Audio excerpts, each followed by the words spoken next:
Good afternoon to you. Mark Sudduth, HurricaneTrack.com here with your Hurricane Pro and HD video blog for Saturday, August 27th, 2016. We're going to come back to this graphic in a moment, but I thought I would use it to sort of open today's discussion. Pretty busy out there, I think you could say by now, with lots to track. We'll come back to this. First, I want to talk about what's going on in the Pacific. We do have Hurricane Lester moving generally off to the west here, probably will become a major hurricane. It looks really healthy on satellite images, moving away from Mexico, which is over here, and towards Hawaii, which is off the screen over here. Of more immediate concern to Hawaii is Tropical Storm Madeline, or Madeline, however you say it. And this could pose a threat to Hawaii over the next few days with some impacts. Pretty hard to get a hurricane to come east, from the east into Hawaii, and they just fall apart before they get there. This is sort of a microclimate out here of weird things that go on with the way, well, first of all, you've got some volcanic mountains. Some of these peaks go up pretty high. Think about something running into Hispaniola, Haiti, southern Cuba, the southeast part of Cuba, for example. It's different in the Caribbean, obviously, but out here in the Pacific, it's just really hard to get a hurricane to come barreling right in to Hawaii from the east. Usually they track from the south. They turn northeast, cutting across the island chain.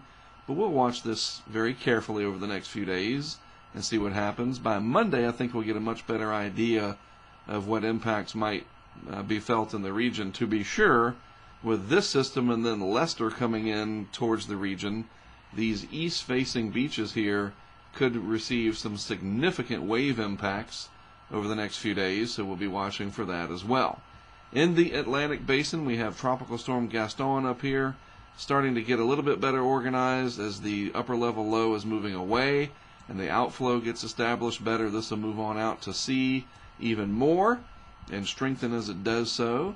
This system up here, south and west of Bermuda, certainly bears watching as it moves closer to the Carolina coast, but I don't see too much happening with it. Neither do the global models or any of the specific hurricane models. And you can see there is an area of stronger upper level winds heading towards the system, keeping the convection pushed away from this low level vortex or swirl of clouds.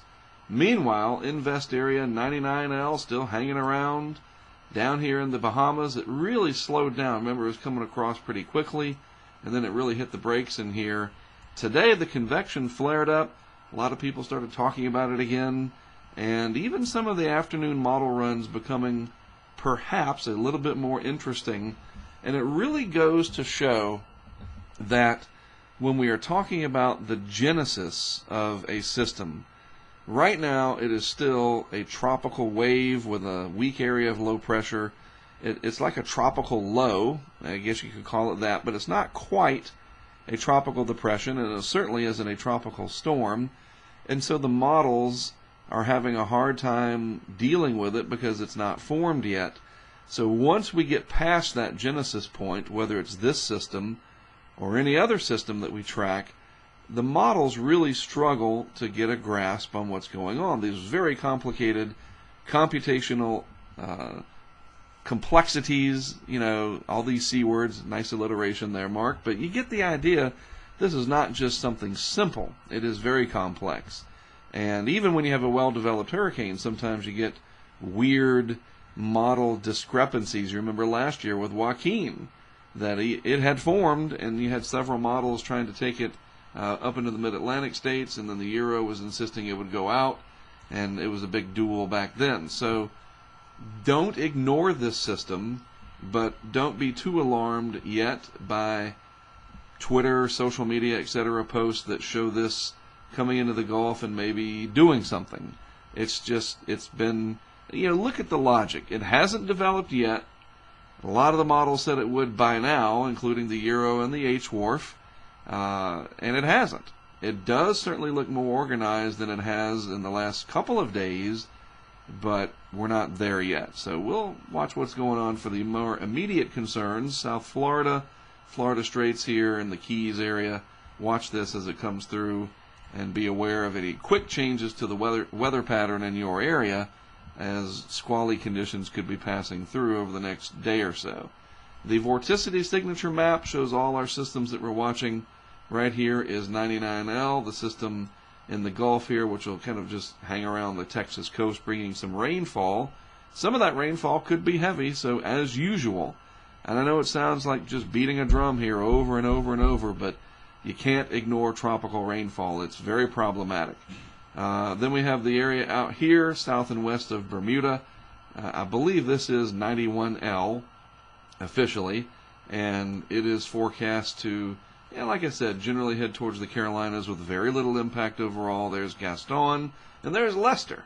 And by the way, you can see clearly that the vorticity signature, the energy here, is much more than it is with our area here in the Bahamas, showing, and the same with Gaston, showing that those vorticity signatures are indeed stronger.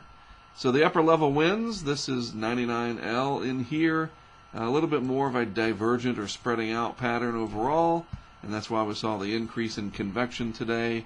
But the actual shear pattern, still having some northwest winds coming right over the top of that system, a little stronger than it would need to really survive. So what we need to look for is, do we get an area of high pressure developing over the Gulf, like an umbrella, that this could move underneath and start to really blossom? We will watch that closely, especially after about the next 72 hours. I know this has just been agonizingly slow. It's like either develop or go away, and it has done neither. So we're going to have to keep watching this even for a little longer, it looks like.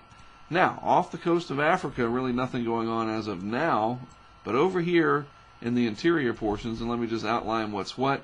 Here is the west coast of Africa, down towards Dakar, Senegal, etc., and down around the southern part into the southern hemisphere. This is the Cape Verde Islands area, and there is the vorticity signature of what we will be watching over the next few days. This is valid tomorrow morning, Monday morning, Tuesday morning, finally Wednesday morning. It comes off the coast and starts to develop rather quickly. There's 20 degrees north latitude, and usually those don't make it all the way across, but some of the patterns we've been seeing, the different models advertising, suggest that a large area of high pressure throughout the atmosphere is going to be prevalent next week and beyond, which means that this system could make it pretty far to the west, and we're going to have to watch that very closely because we are getting into, very quickly now, the climatological favorability period of the hurricane season, when it's normally supposed to be busy.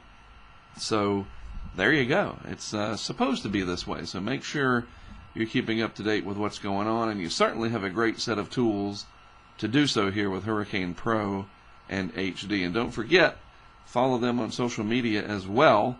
Twitter, Facebook posts, fairly frequent and common. All right, so keep up with it there. Have a great rest of your Saturday afternoon. I am Mark Sudduth for HurricaneTrack.com. Thanks as always for tuning in, and of course, Hurricane Pro and HD. Always glad to be able to do these videos for you guys. Have a great weekend, and I'll be back with you again tomorrow.